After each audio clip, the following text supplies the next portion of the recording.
Hi everyone and welcome back to another video. So if you have agreed to sell your item but haven't completed the transaction yet, you can mark it as pending on Facebook Marketplace.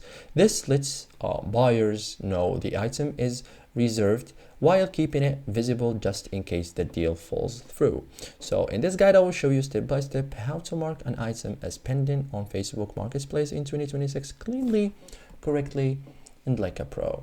So first thing first, what's marking as pending means? So marking an item as pending will show pending label on listing, signal it's reserved, maintain listing visibility, allow you to finalize the sale. So if the buyer cancels, you can remove pending status. Okay, so now I want you to open the Facebook application, tap the marketplace icon. On desktop, click marketplace from the left sidebar. Now tap your profile icon here. Okay, select your listings.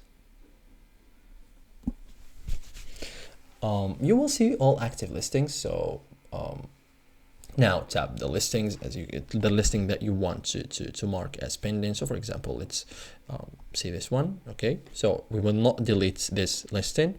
So tap the three dots here. This opens listing options. So as you can see, there are many options. Tap mark as pending. Confirm your choice if there is anything prompted. The listing now shows pending. Okay, buyers see it's reserved. You can undo this anytime before marking as sold. Okay, so thank you guys for watching this video and see you in the next tutorial.